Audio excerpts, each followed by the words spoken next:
Hello दोस्तों, स्वागत है आपका फिर से हमारे नए वीडियो में। दोस्तों, आज हम बात करने वाले हैं सामाजिक एवं धार्मिक आंदोलन के बारे में। हाँ दोस्तों, सही सुना आपने। दोस्तों, आपको बता दें, इतिहास में 3 भाग होता है। पहला होता है आपका प्राचीन इतिहास, दूसरा दूसरा जो होता है आपका मिडिवल हिस्ट्री, मतलब मध्यकालीन इतिहास।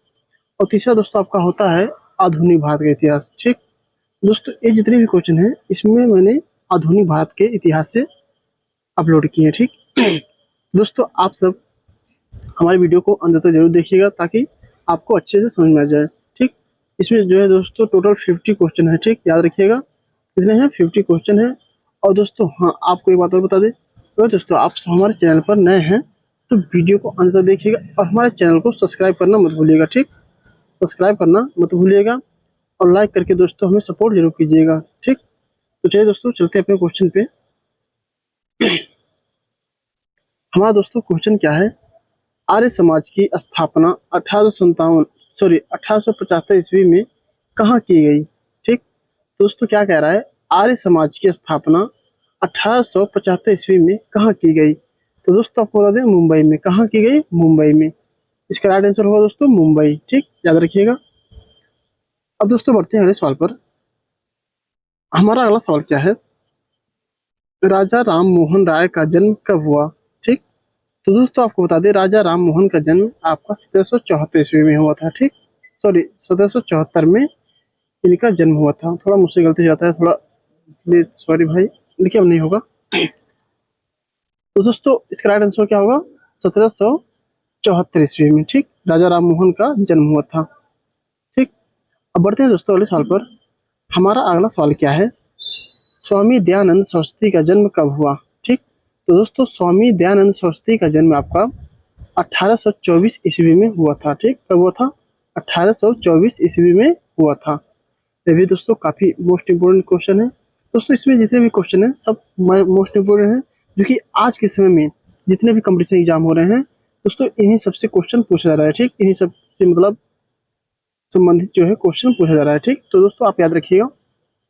अब दोस्तों हमारा अगला सवाल क्या है, ब्रह्म समाज की स्थापना कब की गई। तो दोस्तों ब्रह्म समाज की स्थापना आपका 1828 ईस्वी में की गई थी। ठीक, कब की गई थी, 1828 ईस्वी में। इसको भी याद रखिएगा, काफी इंपॉर्टेंट सवाल है दोस्तों। अब बढ़ते हैं दोस्तों अगले सवाल पर। हमारा अगला सवाल क्या है, प्रार्थना समाज की स्थापना किसकी प्रेरणा के फलस्वरूप हुई। तो दोस्तों प्रार्थना समाज की स्थापना जो है केशव चंद्र सेन की। ठीक, केशव चंद्र सेन के प्रेरणा के फलस्वरूप हुई थी, याद रखिएगा। अब बढ़ते हैं दोस्तों अगले सवाल पर। हमारा अगला सवाल क्या है, वामा बोधिनी पत्रिका महिलाओं के लिए किसने लिखी, मतलब सॉरी किसने निकाली। वामा बोधिनी पत्रिका महिलाओं के लिए किसने निकाली। तो दोस्तों आपको बता दें, केशव चंद्र सेन ने। ठीक, कौन निकाले थे, केशव चंद्र सेन ने, याद रखिएगा। काफी इंपोर्टेंट सवाल है दोस्तों। अब बढ़ते हैं दोस्तों अगले सवाल पर। ब्रह्म समाज की स्थापना किसके द्वारा और कहाँ की गई। तो दोस्तों कलकत्ता में राजा राम मोहन राय के द्वारा की गई थी। ठीक, कहाँ की गई थी, कलकत्ता में। ठीक, और दोस्तों किसके द्वारा, तो राजा राम मोहन राय के द्वारा, याद रखिएगा। अब बढ़ते हैं दोस्तों अगले सवाल पर।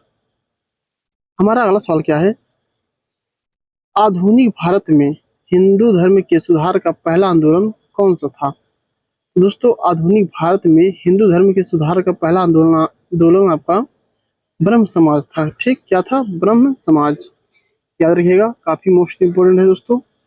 अब बढ़ते हैं दोस्तों अगले सवाल पर। हमारा अगला सवाल क्या है, ब्रह्म समाज का विरोध संगठन कौन सा था जिसने सती प्रथा व अन्य सुधारों का विरोध किया। तो दोस्तों वो था धर्म सभा। ठीक, कौन था, कौन सा सभा था, धर्म सभा। धर्म सभा एक ऐसा था जो कि सती प्रथा का व अन्य सुधारों का विरोध किया। ठीक, अब बढ़ते हैं दोस्तों अगले सवाल पर। राजा राम मोहन राय की मृत्यु कब हुई थी। तो दोस्तों आपको बता दें, राजा राम मोहन की मृत्यु आपका 1833 ईस्वी में हुई थी। ठीक, ये भी काफी मोस्ट इम्पोर्टेंट है दोस्तों।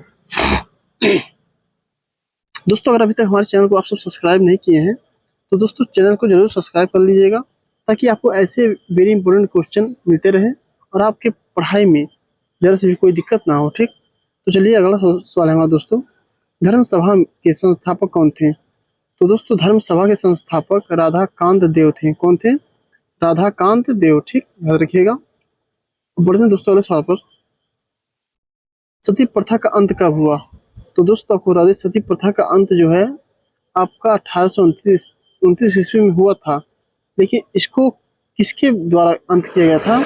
तो थे राजा राम मोहन राय। ठीक, राजा राम मोहन ने ही इसको बंद करवाया था, सती प्रथा को। क्योंकि जो लड़की का मतलब वो वर मर जाता था, उसको क्या करते थे, वो सब आग में झोंक देते थे। ठीक, या तो फिर ऐसे करते थे, वो विधवा रह जाती थी। ठीक, तो पहले तो आपको पता है बाल विवाह होता था। तो बताइए उसी छोटी उम्र में वह क्या होते थे, उसी उम्र से लेकर बुढ़ापे तक वह वैसे सफेद वस्त्र पहन कर ही रहते थे। ठीक, सती प्रथा। तो दोस्तों एक कंडीशन था उस समय की, तो उस कंडीशन को जो है खत्म करने के लिए राजा राम मोहन राय ने ही काफी इसमें मतलब इनका अहम भूमिका है, इनके द्वारा ही बंद हुआ था। ठीक, याद रखिएगा। बढ़ते हैं दोस्तों अगले सवाल पर। अब दोस्तों हमारा अगला सवाल क्या है? सती प्रथा के अंत में सबसे अधिक प्रयास किसका रहा? दोस्तों सबसे अधिक प्रयास राजा राम मोहन राय का। ठीक, राजा राम मोहन राय का सबसे अधिक प्रयास रहा बंद कराने में। अब दोस्तों हमारा अगला सवाल क्या है? आर्य समाज की स्थापना कब हुई? तो दोस्तों आपको बता दें, आर्य समाज की स्थापना 1875 ईस्वी में हुई थी। ठीक, कब हुई थी? 1875 ईस्वी में, याद रखिएगा। अब दोस्तों हमारा अगला सवाल क्या है? आर्य समाज की स्थापना किसने किया था? तो दोस्तों आर्य समाज की स्थापना स्वामी दयानंद सरस्वती ने किया था। ठीक, याद रखिएगा। अब बढ़ते हैं दोस्तों अगले सवाल पर। हमारा अगला सवाल क्या है? आर्य समाज किसके विरुद्ध थे? तो दोस्तों आर्य समाज धार्मिक अनुष्ठान व मूर्ति पूजा, ठीक, के विरुद्ध थे। दोस्तों जो आर्य लोग थे वो सब मूर्ति की पूजा और धार्मिक अनुष्ठान जो पूजा पाठ होते हैं ना, पूजा पाठ, उन सबके सब विरुद्ध थे। ठीक, खिलाफ थे। अब बढ़ते हैं दोस्तों अगले सवाल पर। हमारा अगला सवाल क्या है? 19वीं सदी में भारतीय पूर्ण जागरण का पिता किसे माना जाता है? तो दोस्तों 19वीं सदी में भारतीय पूर्ण जागरण के पिता राजा राम मोहन राय को माना जाता है। ठीक, किसको माना जाता है? राजा राम मोहन राय। ठीक, दोस्तों अगर आप आधुनिक भारत इतिहास पढ़ रहे हैं तो ये सब दोस्तों आपको नॉलेज रखने की काफ़ी ज़रूरत है। क्योंकि दोस्तों इन्हीं सबसे संबंधित दोस्तों क्वेश्चन एग्जाम में पूछता है। अगर ये सब आप याद कर लेते हैं तो आपको कोई दिक्कत नहीं होता है, बल्कि आपका मतलब 15-20 नंबर तो मान के चलिए बन जाएगा। ठीक, इस एग्जाम में। तो चलिए दोस्तों अगला सवाल क्या है हमारा? राजा राम मोहन राय का जन्म कहाँ हुआ था? तो दोस्तों राजा राम मोहन राय का जन्म आपका राधा नगर में हुआ था, और जिला वर्धमान। ठीक, जिला था वर्धमान और राधा नगर। ठीक, राधा नगर में इनका जन्म हुआ था। अब बढ़ते हैं दोस्तों अगले सवाल पर। अब हमारा अगला सवाल क्या है? स्वामी दयानंद सरस्वती का मूल नाम क्या था? तो दोस्तों स्वामी दयानंद सरस्वती का मूल नाम मूल शंकर था। सॉरी, मूल शंकर। ठीक, मूल शंकर था। ठीक है, याद रखिएगा। अब बढ़ते हैं दोस्तों अगले सवाल पर। राजा राम मोहन राय के इंग्लैंड जाने के बाद ब्रह्म समाज की बागडोर किसने संभाली? ठीक, दोस्तों जब राजा राम मोहन राय ने मतलब चले गए इंग्लैंड, ठीक, उसके बाद ब्रह्म समाज की जो बागडोर थी या फिर अध्यक्षता थी उस समय की, वो किसके हाथ में थी? तो दोस्तों वो थे आपके रामचंद विधवागीस। ठीक, रामचंद विधवागीस, उन्हीं के हाथ में ब्रह्म समाज का बागडोर था। ठीक, याद रखिएगा। बढ़ते हैं दोस्तों अगले सवाल पर। हमारा अगला सवाल क्या है? किसके प्रयासों से ब्रह्म समाज की जड़ें उत्तर प्रदेश व पंजाब मद्रास में फैली थी? तो दोस्तों केशव चंद्र सेन के प्रयास से। ठीक, इन्हीं के प्रयास से उत्तर प्रदेश, पंजाब व मद्रास में भी फैली हुई थी ब्रह्म समाज। ठीक, याद रखिएगा। अब बढ़ते हैं दोस्तों अगले सवाल पर। हमारा अगला सवाल क्या है? 1815 ईस्वी में कलकत्ता में किसने आत्मीय सभा की स्थापना किया था? तो दोस्तों आपको बता दें, राजा राम मोहन राय। ठीक, राजा राम मोहन राय ने। ठीक, याद रखिएगा। अब बढ़ते हैं दोस्तों अगले सवाल पर। हमारा अगला सवाल क्या है? राजा राम मोहन राय व डेविड हेयर हकिस किस संस्था से जुड़े थे? तो दोस्तों आपको बता दें, हिंदू कॉलेज से। ठीक, किससे जुड़े थे? हिंदू कॉलेज से, याद रखिएगा। अब बढ़ते हैं दोस्तों अगले सवाल पर। हमारा अगला सवाल क्या है? थियोसॉफिकल सोसाइटी की स्थापना कब और कहाँ की गई? तो दोस्तों आपको बता दें, थियोसॉफिकल सोसाइटी आपकी 1875 ईस्वी में न्यूयॉर्क में की गई थी। ठीक, कहाँ की गई थी? न्यूयॉर्क में, याद रखिएगा। अब बढ़ते दोस्तों अगले सवाल पर। थियोसॉफिकल सोसाइटी की स्थापना भारत में कब और कहाँ हुई? तो दोस्तों आपको बता दें, 1882 ईस्वी में अडयार मद्रास में हुई थी। ठीक, अडयार मद्रास में हुई थी, याद रखिएगा। अब दोस्तों हमारा अगला सवाल क्या है? सत्यार्थ प्रकाश की रचना किसने किया था? तो दोस्तों सत्यार्थ प्रकाश की रचना दयानंद सरस्वती जी ने ही किया था। ठीक, कौन किया था? दयानंद सरस्वती जी ने। अब दोस्तों बढ़ते हैं अगले सवाल पर। हमारा अगला सवाल क्या है? वेदों की ओर लौटो का नारा किसने दिया था? तो दोस्तों वेदों की ओर लौटो का नारा दयानंद सरस्वती सरस्वती जी ने दिया था। ठीक, याद रखिएगा, काफी वेरी इंपॉर्टेंट है दोस्तों। अब दोस्तों हमारा अगला सवाल क्या है? राधा कृष्ण मिशन की स्थापना कब किया गया? ठीक, तो दोस्तों सबसे पहले बता दें आपको, आपका 1896 से 97 ईस्वी में इसकी स्थापना किया गया था। और कहाँ किया गया था? बेलूर कलकत्ता में। ठीक, कहाँ? बेलूर कलकत्ता में किया गया था। ठीक, याद रखिएगा। अब बढ़ते हैं दोस्तों अगले सवाल पर। राधा कृष्ण मिशन की स्थापना किसने की? तो दोस्तों स्वामी विवेकानंद जी ने। कोई किसने की थी? स्वामी विवेकानंद जी ने की थी। ठीक, राधा कृष्ण मिशन की स्थापना, याद रखिएगा। अब बढ़ते हैं दोस्तों अगले सवाल पर। अलीगढ़ आंदोलन किसने चलाया? तो दोस्तों अलीगढ़ आंदोलन सर सैयद अहमद खान जी ने। ठीक, सर सैयद अहमद खान जी ने अलीगढ़ आंदोलन चलाया था, याद रखिएगा। ये भी काफी एग्जाम में पूछता है। अब दोस्तों हमारा अगला सवाल क्या है? अलीगढ़ मुस्लिम विश्वविद्यालय की नींव किसने डाली? दोस्तों इसकी भी नींव आपकी जो है आपका सर सैयद अहमद खान जी ने ही डाली थी। ठीक, इन्हीं के द्वारा अलीगढ़ मुस्लिम विश्वविद्यालय की नींव पड़ी थी। ठीक, याद रखिएगा। बढ़ते हैं दोस्तों अगले सवाल पर। अगला सवाल क्या है हमारा? युवा बंगाल आंदोलन के नेता कौन थे? तो दोस्तों युवा बंगाल आंदोलन के नेता हेनरी विवियन डेरोजियो। ठीक, हेनरी विवियन डेरोजियो थे। ठीक, कौन थे? डेरोजियो, याद रखिएगा, काफी इंपोर्टेंट है दोस्तों ये। अब दोस्तों हमारा अगला सवाल क्या है? सत्य शोधक समाज की स्थापना किसने किया था? तो दोस्तों सत्य शोधक समाज की स्थापना ज्योतिबा फूले जी ने किया था। ठीक, किसने किया था? ज्योतिबा फूले जी ने, याद रखिएगा, काफी मोस्ट इंपोर्टेंट है दोस्तों ये सवाल। अब दोस्तों हमारा अगला सवाल क्या है? किस धर्म सुधारक की मृत्यु भारत से बाहर हुई? दोस्तों राजा राम मोहन राय की मृत्यु भारत में नहीं हुई थी। ठीक, इनकी मृत्यु हुई थी कहाँ? विदेश में, याद रखिएगा। अब बढ़ते हैं दोस्तों अगले सवाल पर। हमारा अगला सवाल क्या है? वहाबी वहाबी आंदोलन का मुख्य केंद्र क्या था, या फिर कहाँ था? सॉरी, कहाँ था? तो दोस्तों कहाँ था? पटना में। कहाँ था? पटना में। वहाबी आंदोलन का मुख्य केंद्र पटना में था, याद रखिएगा। अब बढ़ते हैं दोस्तों अगले सवाल पर। भारत में दास प्रथा को कब अवैध घोषित किया गया? तो दोस्तों 1843 ईस्वी में भारत की दास प्रथा को अवैध घोषित किया गया था। ठीक, याद रखिएगा। अब दोस्तों हमारा अगला सवाल क्या कहता है? भारत में अंग्रेजी शिक्षा की व्यवस्था किसके द्वारा की गई? तो दोस्तों विलियम वेटिंग द्वारा किया गया था। ठीक, इन्होंने ही सोचा अगर भारत को अंग्रेजी नहीं सिखाएंगे तो हमारा काम कैसे चलेगा। ठीक, तो काम मतलब नहीं, मतलब हमारा काम मतलब सबको इंग्लिश की शिक्षा देने की अगर किसी का हाथ है तो विलियम बेटिंग जी ने ही, मतलब इन्हीं के द्वारा जो है भारत में अंग्रेजी शिक्षा का प्रावधान किया गया था। ठीक, याद रखिएगा। अब बढ़ते हैं दोस्तों अगले सवाल पर। हमारा अगला सवाल क्या है?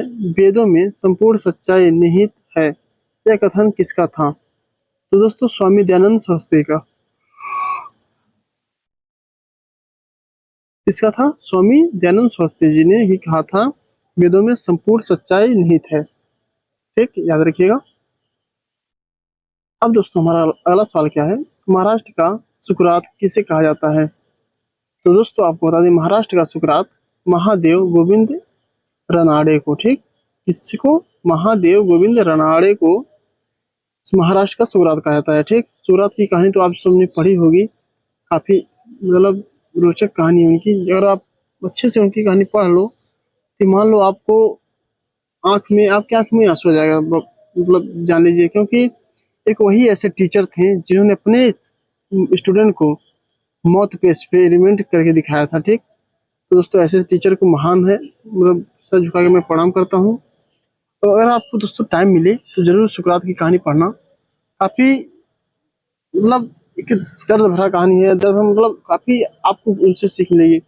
उनके चेहरे की बनावट कुछ अच्छी नहीं थी, ठीक, लेकिन वह इतने बड़े मतलब महान व्यक्ति थे कि अगर आपको बात करें कि मतलब दोस्तों उन्होंने अपने बच्चों को, ठीक, अपने स्टूडेंट को मौत पे एक्सपेरिमेंट करके दिखाया था। ठीक, तो ऐसे टीचर थे दोस्तों, ऐसे गुरु थे।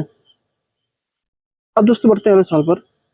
हमारा अगला सवाल क्या है, विवेकानंद किस स्थान पर विश्व धर्म सम्मेलन में प्रसिद्ध हुए?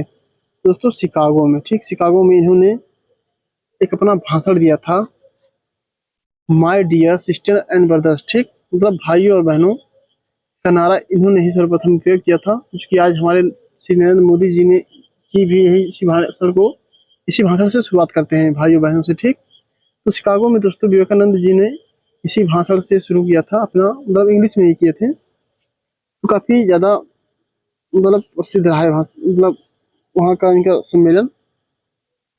अब दोस्तों हमारा अगला सवाल क्या है, हमारा अगला सवाल है संवाद कौमुदी। ठीक, कौमुदी पत्र के संपादक कौन थे? संवाद कौमुदी पत्र के संपादक कौन थे? तो दोस्तों राजा राम मोहन राय। ठीक, कौन थे? राजा राम मोहन राय। ठीक, याद रखिएगा। अब बढ़ते हैं दोस्तों अगले सवाल पर। हमारा अगला सवाल क्या है, राजा राम मोहन राय की फारसी पुस्तक कौन सी थी जिसका प्रकाशन 1809 में हुआ था? ठीक, तो था दोस्तों तुह फतुह उल मुहाव सॉरी तुह फतुह उल मुवाहिदीन। ठीक, क्या था? तुह फतुह उल मुवाहिदीन। ठीक, ये था उनकी पुस्तक के नाम।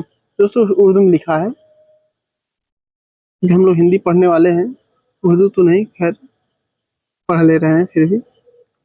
अब दोस्तों हमारा अगला सवाल क्या है, वेदांत कॉलेज की स्थापना किसने की? तो दोस्तों वेदांत कॉलेज की स्थापना राजा राम मोहन राय ने ही की थी। किसने की थी? राजा राम मोहन राय ने। ठीक, अब दोस्तों हमारा अगला सवाल क्या है, तत्वरंजनी सभा, तत्वबोधिनी सभा व तत्वबोधिनी पत्रिका किससे संबंधित है? ठीक, तो दोस्तों आपको बता दें रविंद्रनाथ टैगोर से। ठीक, किससे? रविंद्रनाथ टैगोर से संबंधित है, याद रखिएगा। अब बढ़ते हैं दोस्तों अगले सवाल पर। शारदा मणि कौन थी? तो दोस्तों रामकृष्ण परमहंस की पत्नी। ठीक, रामकृष्ण परमहंस की पत्नी थी शारदा मणि। ठीक, याद रखिएगा। अगर आपसे सवाल पूछ ले तो आप इसका जवाब फट से दे दीजिएगा, फटाक से। अब दोस्तों हमारा अगला सवाल क्या है, क्या है दोस्तों, कूका आंदोलन किसने चलाया था? तो दोस्तों आपको बता दें कूका आंदोलन गुरु राम सिंह ने, ठीक, गुरु राम सिंह ने कराया, मतलब चलाया था। ठीक, याद रखिएगा।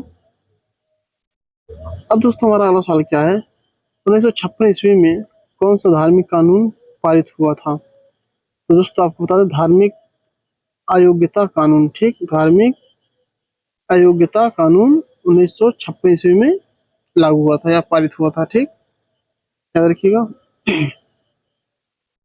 अब दोस्तों हमारा अगला सवाल क्या है, महाराष्ट्र के किस सुधारक को लोकहितवादी कहा जाता है? ठीक, महाराष्ट्र के किस सुधारक को लोकहितवादी कहा जाता है? तो दोस्तों गोपाल हरि देशमुख को। ठीक, गोपाल हरि देशमुख जी को लोकहितवादी कहा जाता है।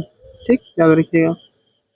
अब दोस्तों हमारा अगला सवाल क्या है, हमारा सवाल है ब्रह्म समाज किस सिद्धांत पर आधारित है? तो दोस्तों आपको बता दें एकेश्वरवाद। ठीक, एकेश्वरवाद पर आधारित है। ठीक, याद रखिएगा, मोस्ट इंपोर्टेंट है दोस्तों ये सवाल। अब दोस्तों हमारा लास्ट सवाल है, क्या है लास्ट सवाल हमारा, देव समाज की स्थापना किसने किया? तो दोस्तों देव समाज की स्थापना शिव नारायण अग्निहोत्री, ठीक, शिव नारायण अग्निहोत्री जी ने किया था, ठीक। तो दोस्तों ये था हमारा टोटल 50 क्वेश्चन, जो कि काफी इंपॉर्टेंट दोस्तों था, काफी बोले तो बहुत ही इंपॉर्टेंट। दोस्तों इसमें मैंने जितना मतलब दे दिया है क्वेश्चन, ये सब दोस्तों सारे क्वेश्चन आईपीएस यूपीएससी में मतलब पूछा भी गया है और पूछा भी जाता है दोस्तों। और ज्यादातर दोस्तों राजा राम मोहन राय से ही संबंधित क्वेश्चन पूछे जाते हैं। तो दोस्तों ये रहा आज का हमारा टोटल सवाल, 50 क्वेश्चन। दोस्तों अगर अभी तक हमारे चैनल को आप सब्सक्राइब नहीं किए हैं तो चैनल को सब्सक्राइब कर लें, लाइक करना ना भूलें, लाइक करके हमें सपोर्ट जरूर करें। बाकी दोस्तों अगर आपको वीडियो कैसी लगी हो या फिर अगर आपके काम के लायक हो तो हमें कमेंट बॉक्स में जरूर कुछ अपनी राय दीजिएगा, भूलिएगा मत। तब तक के लिए दोस्तों जय हिंद, मिलते हैं नेक्स्ट वीडियो में।